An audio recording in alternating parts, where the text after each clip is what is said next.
আর এটা কোন কোন ডিপার্টমেন্ট আসবে আগের দিন বা কাল পরশুতে জানিয়ে দেওয়া হবে। তো যদি কারোর কেউ থাকে সম্পূর্ণ ফ্রিতে চিকিৎসা করা হবে। বোঝা গেল?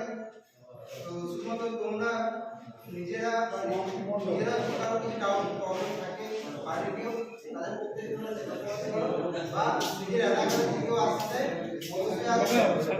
ভাই সমান চিহ্নটা কি আবিষ্কার করবে?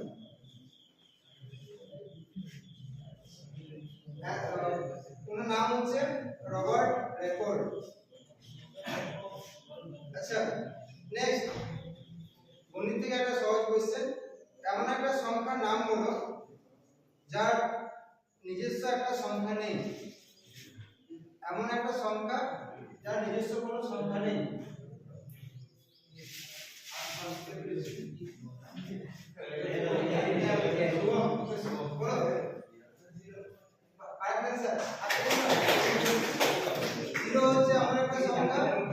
যার নিজস্ব কোনো সংখ্যা নেই। ঠিক আছে? বেশ নেক্সট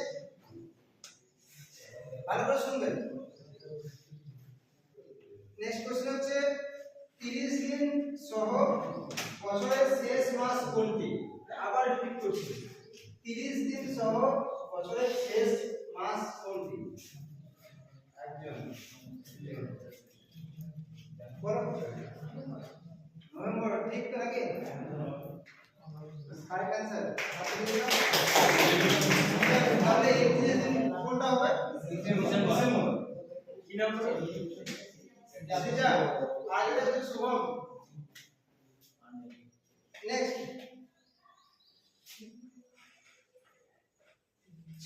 খুব সহজ কোশ্চেন, একমাত্র জোড় মৌলিক সংখ্যার নাম। आंसर भूलिए इस साइड में जो तुम ऐसे करते थे क्या হবে और इस साइड में भूलिए কি হবে হাত ধরে আগে आंसर করে বলো না, ঠিক আছে? তবে সবচেয়ে ক্ষুদ্রতম যৌগিক মৌলিক সংখ্যা কোনটা? 2।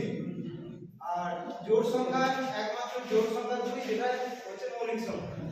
আর ক্ষুদ্রতম যৌগিক সংখ্যা কোনটা তাহলে? 4 হচ্ছে ক্ষুদ্রতম যৌগিক। আর ক্ষুদ্রতম মৌলিক তো 2 বললে, একটা কি মৌলিক কোন যৌগিক হবে তাহলে কি হবে? বলো ইউনিট নাম্বার। ইউনিট নাম্বার কি হয়ে যায়?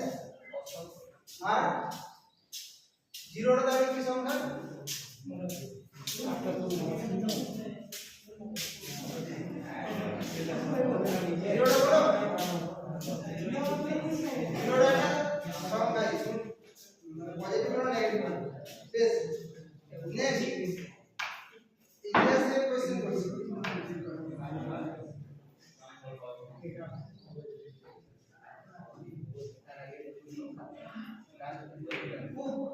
সহজ কোশ্চেন প্রত্যেকেরই জানা।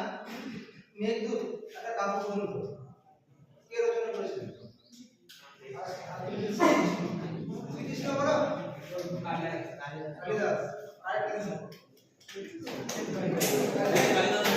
শ্রীকৃষ্ণ বলো তো মেঘদূত কাব্যগ্রন্থ আসি কে জানো?